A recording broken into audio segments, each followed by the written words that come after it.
저는 올해 56살이 되는 최돌석이라는 사람입니다. 나는 튼실한 중견기업을 운영하고 있습니다.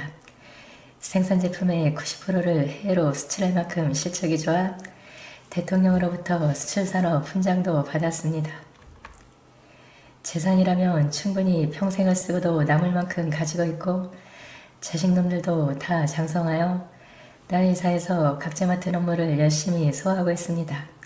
심은경, 나이는 올해 28살의 여자입니다. 실은 제 첫째 아들놈과 결혼한 제 며느리입니다. 여보, 오늘 아버지가 끝나고 우리 집에 들리신다니까 저녁 좀 신경 써서 차려놓고 있어? 오늘? 왜? 하필이면 오늘? 우리 자기한테 미안한데 아버지도 뭐 축하해주고 싶으신가 보다. 왔다, 금방 가실 거야. 알았어요. 걱정 말고 다녀와요. 행복한 가정. 딱 우리 부부를 두고 하는 말이 아닌가 싶은 마음입니다. 나와 남편은 대학 동기로 처음 만났습니다. 대학 시절 중학교 때부터 꾸던 배우에 대한 꿈을 버릴 수가 없어 시작한 연극 동아리에서 나와 같은 마음을 가진 남편 최양민을 만났고 둘 다 배우가 꿈이었으나 집안의 반대로 결국 꿈과는 상관없게 다른 전공을 하고 있다는 공통점에 서로 끌리기 시작했습니다. 그렇게 우리는 대학 4년 동안 연애를 했고 대학 졸업과 동시에 우리는 결혼을 했습니다. 물론 처음에는 나도 졸업 후 사회생활에 대한 꿈이 있었습니다. 기왕 들어간 인류대학의 법학과를 나와 사법시험까지 패스를 했었기 때문에 얼마든 법조계로 새로운 꿈을 쫓아갈 수 있었습니다. 그런데 대학 3년 때 나는 처음으로 남편의 아버지가 꽤 큰 기업의 회장이라는 것을 알았고 그 집안의 엄격한 분위기상 며느리로 들어올 여자가 사회생활을 한다는 것은 꿈도 못 꿀 일이라는 것을 알았습니다. 그렇게 남편과 3학년 때 헤어지고 나서 1년이 지나고 서로에 대한 애틋한 마음을 포기하지 못해 다시 만난 우리는 정말 서로에 대한 소중함을 깨닫고 졸업과 동시에 결혼을 한 것이었습니다. 남편은 무슨 수를 썼는지 군제도 면제를 받아 나와 함께 졸업을 할 수 있었습니다. 결혼한 남편과 들어간 시댁은 그야말로 초화별장과 같은 모습이었습니다. 서울 강남 서초동 부근의 대형주택단지가 질비한 곳의 하나가 바로 남편의 집이었습니다. 집에는 아버님과 어머님 그리고 남편의 동생들이 2명이 더 있었습니다. 시동생 중 둘째는 남편과 함께 아버님 회사에 다니고 있었고 막내 도련님은 대학 2학년에 재학 중이었습니다. 그리고 집안일을 맡아서 돌보는 가정부 아주머니와 아버님의 차를 운전하는 기사 아저씨 한 분이 별채에 상주하며 살고 있었습니다. 정말로 TV에서나 보던 그런 가정의 풍경이었습니다. 시집살이가 시작된 지 4개월, 시아버지 아도련님은 몇십 년 만에 직구성원에 변화를 준 나를 보며 집안에 생기가 돈다며 엄청나게 나를 아끼고 배려해 주었습니다. 그러나 그런 모습을 곱지 않은 시선으로 바라보는 시선도 있었습니다. 시어머니는 남편인 큰아들뿐 아니라 자신의 남편과 작은아들마저도 며느리에게 빼앗겼다는 기분을 느끼는 것 같았습니다. 처음 자상했던 모습은 온데간데 없이 사사건건 트집과 구박을 해오기 시작했습니다. 그런 모습을 보며 불쌍하다며 시아버님은 더욱더 저를 감싸주었습니다. 시어머니에게는 아무리 잘해드리려고 노력해봐도 헛수고일 뿐 더욱 냉담한 반응만 보였습니다. 잠시 편안한 의식을 취하던 나는 남편을 불렀다. 자기야, 응? 어머니가 날 너무 싫어하는 것 같아? 아, 그거 안 그래도 그것 때문에 이야기하려고 했는데. 뭘? 엄마가 좀 심하긴 한데 듣고 보니까 엄마 탓만 할 일도 아니더라고. 아버지랑 경민이가 좀 심한 것도 있고 아버님이야 나한테 잘해주시려고 그게 싫다잖아 엄마가. 그래서 나 결심했어. 무슨 결심? 독립할 거야? 엄마한테는 이미 승낙받았어. 우리 색시랑 둘만의 보금자리를 갖고 싶기도 하고 진짜로 정말 우리 따로 사는 거야? 그럼 내가 우리 색시한테 실없는 소리 하는 거 봤어? 나는 하늘로 날아갈 듯한 기분을 느꼈다. 세상 어떤 여자가 시부모와 같이 사는 것을 좋아할 리가 있을까? 다만 남편에 대한 사랑으로 모든 것을 감수하고 살아가고 있을 뿐인데. 이제 겨우 4개월. 이제 조금 시댁에 나름 적응을 했고 시어머니와의 갈등만 해결하면 완벽할 것 같던 시집살이였지만 독립하여 우리들만의 보금자리를 만든다는 생각을 하자 기존에 꿈꾸던 좋은 며느리로서의 역할은 머릿속에서 삽시간에 사라져버렸다. 언제 나갈 건데? 곧 아마 2달은 안 걸릴 거야. 아직 아무도 살지 않은 새 아파트를 알아보고 있으니까. 그렇게 일사천리로 이루어진 남편의 독립을 위한 준비는 정확히 2달 만에 끝났다. 독립을 준비하는 동안 시아버지와 도련님의 반대가 심해 불안에 떨기도 했지만 남편은 한번 생각한 일에 대한 추진력이 대단했고 결국 모두의 동의를 얻어 분가를 하게 되었다. 시댁에서 조금은 떨어진 목동에 보금자리를 마련하여 이사를 한 우리는 정말 꿈같은 신혼생활을 만끽하였다. 무엇 하나도 만족하지 않을 수 없는 행복의 연속이었다. 그렇게 결혼 1주년이 되는 날 시아버지가 우리 집을 찾아온다고 했다. 낮부터 너무나 분주했다. 그 사이 몇 번 집에 식구들이 들리겠지만 오늘은 결혼기념일. 남편을 맞기 위한 준비를 하고 시아버님 오셨을 때 필요한 저녁상도 준비도 하고 집도 평소보다는 깨끗이 치워놔야했습니다. 하루 종일 정신없이 이리저리 분주하게 움직이며 모든 준비를 마쳤을 때쯤 남편으로부터 전화가 왔습니다. 여보, 아버지가 아무래도 먼저 가실 것 같아? 난 좀 늦을 것 같은데? 왜? 나 일 처리할 게 하나 남았는데 그것만 처리하고 갈게. 알았어요. 일찍 와요. 아무리 시아버님이지만 여자 혼자 있는 집에 남편이 아닌 다른 남자가 먼저 들어와 들만 있어야 한다는 사실이 약간은 거북하고 부담되었습니다. 역시 시아버지는 정말 우리 아빠처럼은 될 수 없는 것 같습니다. 띵동띵동 현관의 벨이 울렸습니다. 거실의 시계를 보니 저녁 7시가 약간 안되는 시간이었습니다. 누구세요? 그래, 새약이야? 나다. 아버님 잠시만요. 거실의 인터폰을 확인한 후 현관으로 달려가 급하게 현관문에 잠금장치를 해제하고 문을 열었습니다. 문 앞에는 언제 봐도 신사로서의 멋이 철철 넘쳐흐르는 시아버지가 방긋하게 웃으면서 서 있었고 한 팔에는 그냥 봐도 굉장히 무거워 보이는 내 몸 절반만한 포장이 된 박스를 안고 있었습니다. 들어가도 될까? 네, 예, 들어오세요. 죄송해요. 나는 문손잡이를 잡은 채 멍하니 서 있다가 아버님의 말을 듣고 한쪽으로 비켜서 아버님이 들어올 수 있도록 했다. 시아버지는 나를 스치듯 지나가 현관에 신발을 벗고 거실로 들어갔다. 거실 소파에 앉은 채로 앉아있는 아버님을 뒤로하고 주방으로 들어가 냉장고에서 시원한 음료수를 꺼내 컵에 담아 아버님한테로 가져갔다. 목마르실 텐데 이것 드세요. 고맙다 얘야. 음료수를 들고 벌컥벌컥 들여마신 다음 탁자 위에 빈 컵을 올려놓고는 나를 쳐다본다. 영민이는 아직 안 온 거냐? 예, 조금 늦는다고 해서요.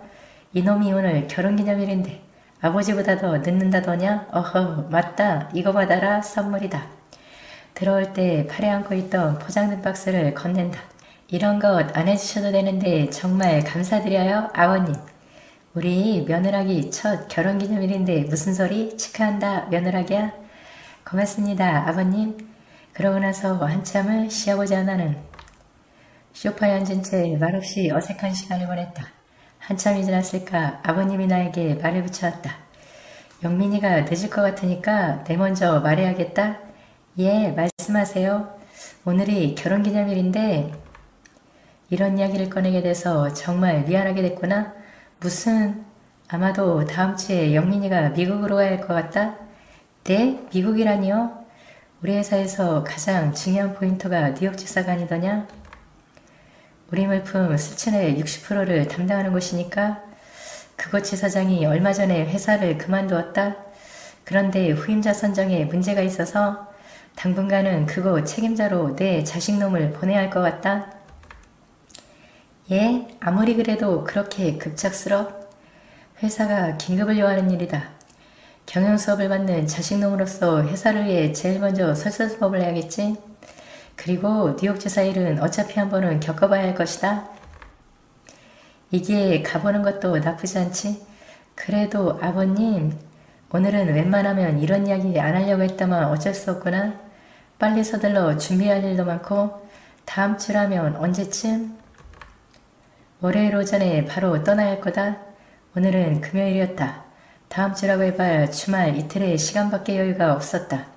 갑작스레 그것도 결혼기념일인 오늘 이런 이야기를 꺼내는 시아버지가 한없이 야속했다. 그럼 뉴욕으로 가면 저도 따라서? 새아기는 여기 남고 혼자 가도 될 거야. 후임자가 정해질 때까지 길어야 3개월일 테니 말이야. 네? 그때 집 현관문이 열리는 소리가 들렸다. 아버지 오셨어요? 이제 왔느냐? 현관문을 열고 거실로 남편이 들어오고 있었다. 한 손에는 풍성한 꽃다발을 든 채로 싱글벙글 웃는 채로 지금 이 무거운 분위기를 전혀 감지하지 못하고 있었다. 여보, 결혼기념일 축하해. 여기 선물. 고마워요. 우리 여보 표정이 왜 그래? 무슨 일 있어? 아니에요. 아버님, 그럼 저녁 차려드릴게요. 잠시만 쉬고 계세요. 나는 남편이 들어간 안방으로 아버님을 남긴 채 들어왔다. 그리고 안방에서 남편을 붙잡고 물었다. 자기 미국 가? 그거 알았어? 아버지가 얘기한 거야? 뭐야, 알고 있으면서 나한테는 한마디 말도 안 하고? 그거야 뭐 오늘이 결혼기념일이니까 지나고 얘기하려고? 지나고 언제? 월요일날 간다면서? 이게 뭐야? 자기야 진정해. 어차피 대타라 금방 갔다 올 거야. 몰라. 그렇게 우리의 결혼 1주년은 완전히 망쳐버렸습니다. 시아버지와 남편과 저녁 식사 후에 시아버지는 조용히 집을 떠나셨고 나는 남편과 말다툼 끝에 각방에서 서로 분을 사귀지 못하고 잠들어 버렸습니다. 월요일 아침 남편은 자신의 덩치만한 여행 가방을 들고 집을 나섰습니다. 금요일 결혼기념일을 마무리했지만 그래도 사랑하는 나의 남편이라고 주말 내내 남편이 출장을 떠나기 위한 준비 물품들을 같이 정리하면서 시간을 보냈습니다. 토요일, 앞으로 3개월은 못 본다는 생각을 하니 눈물을 하나로 보였고 나의 눈물을 본 남편은 말없이 나를 위로해 주었습니다. 잘가 자기야. 안부 전화 자주 하고 우리 섹시만 두고 떠나려니까 발걸음이 안 떨어지네. 나와 남편은 그렇게 현관 앞에서 서로 떨어지기 싫은 마음을 주체할 수 없어 한없이 서로를 바라보며 이야기를 하다 시간이 늘 것 같자 남편이 엘리베이터를 타고 사라졌다. 그렇게 남편은 머나먼 정반대의 대륙으로 떠나갔다. 남편이 떠난 지 한 달. 처음 일주일은 정말 지옥 같았다. 매일매일이 똑같은 일상의 반복이었지만 그래도 남편이 있을 때와 없을 때는 정말 많은 차이가 있었다. 하루 종일 혼자만의 시간, 저녁이 되어도 깊은 밤 잠자리 들 때에도 다시 아침이 밝아도 내 옆에는 아무도 없었다. 지루함을 최대한 이겨보고자 친정집에 들러 엄마 아빠를 만나 수다도 떨어보았지만 그것도 몇 번이 지나자 오히려 역효과를 내고 있었다. 친정집에 가는 게 더 지루하다는 생각이 들었으니까. 그렇다고 시댁에 들리기도 약간 무안했다. 어머니께서는 나를 싫어하고 아버님이나 도련님 같은 경우에는 너무나 나만 바라보면서 한시도 편히 잊지 못하게 나를 챙겨주는 바람에 오히려 불편했다. 친구들에게로 눈을 돌린 나는 한 달 내내 친구들과 낮에 만나 커피를 마시고 백화점 쇼핑을 하고 점심 저녁을 먹고 늦게서야 집에 돌아오는 일이 반복되었고 한 달이 지나자 친구들도 매일 만나는 게 힘든 듯 나와 노는 것을 지체하는 모습이 보여서 그것도 이제 쉬어야 할 판이었다. 3일째 방바닥을 긁고 있다. TV 프로는 이제 달달 외울 것 같았다. 게다가 낮에 하는 재방송들은 이미 다 본 프로그램들이었다. 나는 무엇을 해야 할지 모르는 블랙홀 속에 빠진 기분이었다. 띵동띵동. 오후 4시 30분. 이 시간에 초인종이 울리면 보통은 여호와의 증인이라는 단체에서 예수 믿으라는 전도를 위해 많이 찾아오는 시간이었다. 남자들의 얘기를 들어보면 자신 혼자 집에 있다 보면 웬 미모의 아가씨가 찾아와 배를 누르면서 문을 안 열어줄 수 없게끔 유혹을 한다고 들었는데 낮에 주부들만 집에 있는 시간이라서 그런지 올 때마다 인터폰을 통해 확인을 해보면 정말 샤프하게 생긴 미남의 남자가 우리 집 인터폰 카메라를 쳐다보고 있었다. 나는 관심 없음을 한 번에 표현하기에 바로 현관문 쪽으로 가서 소리를 냈다. 관심 없어요. 다른 집 알아보세요. 아가야, 나다. 조용히 낮게 깔린 음성이 들렸다. 작지만 분명히 알아들을 수 있는 소리 시어머님이었다. 아, 아버님이세요? 그래, 나다. 문 좀 열어줄 수 있겠니? 네, 잠시만요. 나는 허겁지겁 신발장 옆에 달린 거울을 보았다. 집에서 모습 그대로이지만 흉본만한 차림새는 아니었다. 편안한 실내복 차림으로 있었고 삐죽선 머리만 살짝 정리하면 될 것 같아 조금 손을 대어 정리 후 문을 열었다. 아버님, 이 시간에 어쩐 일로? 아이고, 내가 연락도 안 하고 불쑥 찾아와서 미안하구나. 아니에요. 들어오세요. 아니, 들어갈 것 없이 나오너라? 예? 이 근처에서 일 보고 들어가던 차에 새에게 생각이 나서 들렀다. 들른 김에 같이 저녁이나 먹자꾸나? 아, 네. 그럼 잠시만 들어와서 기다리세요. 저도 준비 좀? 그래, 그럼. 시아버지를 거실 소파에 앉히고 음료를 가져다 드린 다음 안방으로 들어왔다. 급작스럽게 찾아와 저녁을 먹자고 하니 당혹스럽긴 했지만 한편으로는 이 지루한 오후 시간 그나마 할 일이 생겼다는 게 기분이 좋아졌다. 처음으로 시아버지와 단둘만의 외출이라서 그런지 왠지 긴장이 되어 옷을 고르던 중 너무 캐주얼하게 입으면 안 될 것 같아 잘 입지도 않는 투피스 정장을 꺼내 입었다. 그리고 약간의 화장을 하고는 전신곡을 앞에 섰다. 이렇게 차려입고 나니 내 스스로 생각해도 어딜 가도 빠지지 않을 만큼 세련된 커리어우먼의 모습이 보였다. 다만 입고 나서 보니 치마 밑단이 조금만이 짧다는 생각이 들었다. 아무래도 이런 모습으로 시아버지와 나가는 건 무리라는 생각이 들어 옷을 바꿔 입으려고 장롱을 다시 열어 옷을 찾아보았다. 애기야, 아직 멀었느냐? 식당 예약했는데 늦겠구나? 아, 예, 다 했어요, 아버님. 밖에서 보채는 아버님의 소리가 들리자 다른 옷을 찾을 여유도 없이 그냥 나설 수밖에 없었다. 그래서 원래 입은 옷차림 그대로 안방에서 나왔다. 아버님, 가시죠? 우리 며느리가 그렇게 입으니까 정말 멋진 여성 사업가 같구나, 허허. 창피해요, 아버님. 어째서 그러느냐? 나는 새아기 같은 아름다운 미모를 가진 며느리를 둔 게 정말 자랑스럽다. 가능하다면 우리 기업협회 모임 회원들한테 자랑이라도 하고 싶거나 허허허. 그만 띄어주시고 가시죠. 그래, 가졌구나. 나는 시아버지의 뒤를 따라 아파트 밑에 있는 시아버지의 차에 따라 탔다. 평소에는 꼭 운전기사를 대동하고 다녔는데 오늘따라 운전기사가 보이지 않았다. 시아버지는 직접 운전석에 앉아 운전대를 잡았고 혼자 뒤에 앉을 수가 없어 옆 조수석에 앉아가게 되었다. 자, 안전벨트 매고 그럼 출발한다. 한 40분 정도 걸릴 테니 편히 쉬고 있도록 해라. 네, 아버님. 차가 출발하고 도심에 복잡한 도로를 지나 경인고속도로를 올라타고 있었다. 다른 차들은 모두 쌩쌩 달리고 있는데 유독 아버님의 차만 시속 80km로 정속 운행을 하고 있었다. 너무나도 차가 천천히 간다고 느껴지자 나도 모르게 잠이 쏟아져 내렸다. 그리고는 고개가 점점 기울어져 운전석 방향으로 힘없이 떨어져 내린다. 그리고는 나의 눈이 감겨온다. 나의 눈이 완전히 감기기 전 아무 생각 없이 내 눈에 비친 광경은 시아버지 얼굴이 앞을 보고 있는 게 아니라 분명 두 눈을 크게 뜬 채로 얼마나 잠이 들었을까? 시아버지가 나를 깨우는 소리가 들렸다.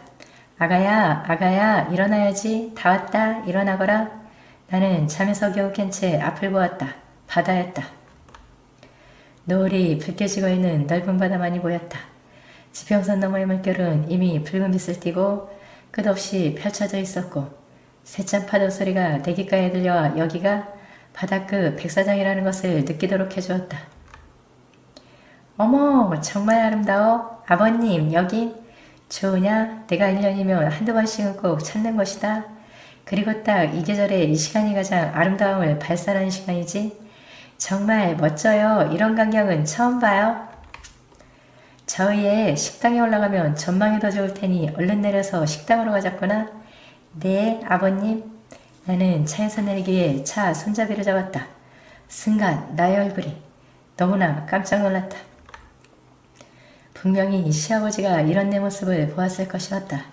그것도 잠깐이 아니라 아주 오랫동안 보았을 것이라는 생각이 들자 얼굴에 홍조가 달아올라 창피해서 미칠 것만 같았다.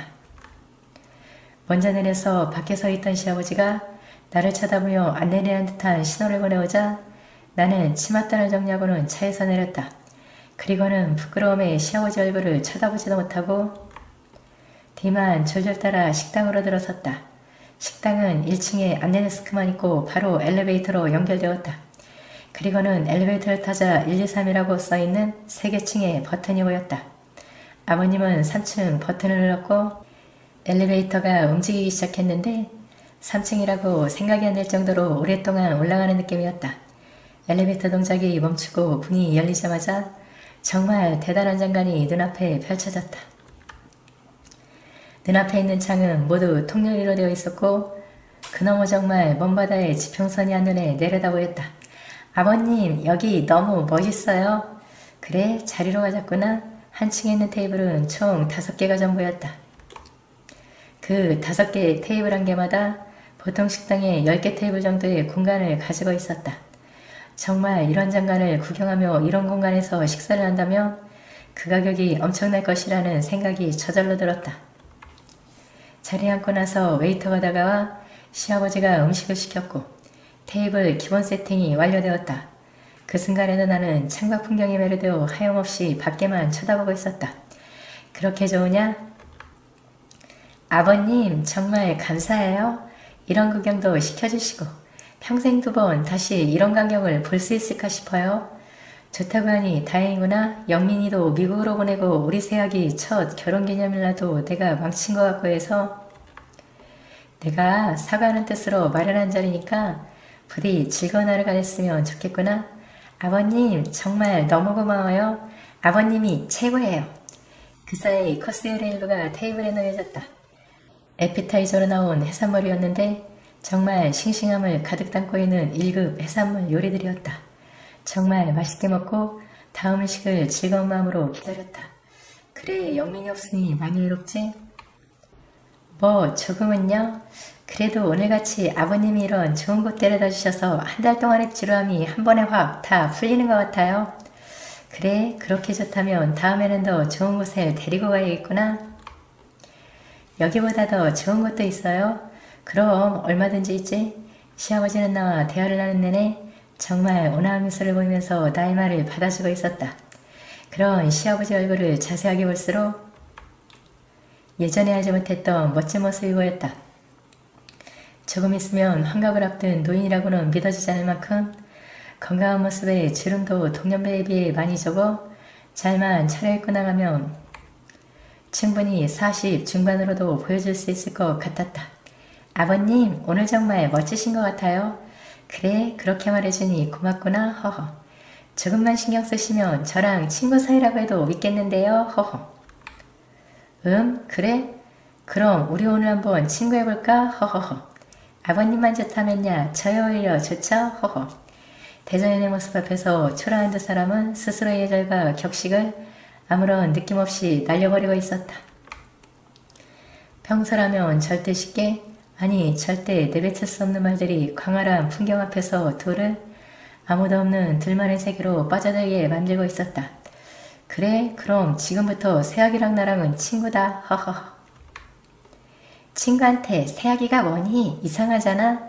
그렇군. 허허. 그럼 뭐라고 불러야 되나? 뭐라고 부르긴 이름을 불러야지. 은경하고 안 그래? 돌서가. 호호호. 어허, 시아비 이름을 함부로 불러? 혼 좀 나야겠구나. 은경아. 하하하. 돌서? 이름이 조금 그런데 오늘 하루 다른 이름으로 지내보는 건 어때? 내가 이쁜 이름으로 지어줄게. 그래. 나도 사실 내 이름이 마음에 들지 않았어. 좋은 이름 하나 만들어줘봐. 혁. 그래, 혁이 들어가는 게 좋겠다. 최혁성. 어때? 최혁성?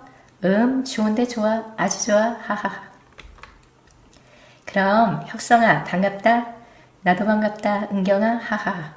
나는 어디서 나온 자신감인지 아니면 귀신에 올렸는지 알 수 없지만 마음대로 시아버지 이름을 고쳐 부르고 반말을 하면서 먼저 악수까지 청했고 시아버지는 그런 날을 아무런 부담 없이 받아주었다. 저기 은경이는 술 좀 할 줄 아나? 술? 당연하지. 요새도 술 못하는 사람 있나? 그래? 하하, 그렇지. 안 그래도 해물 요리에 술 반지가 없으니까 입맛이 칼칼했는데 잘 됐네. 우리 가벼운 와인 한잔 하는 게 어때? 좋아. 와인이라면 얼마든지 마셔도 되는 거잖아. 그렇지. 별로 안 센 술이니까.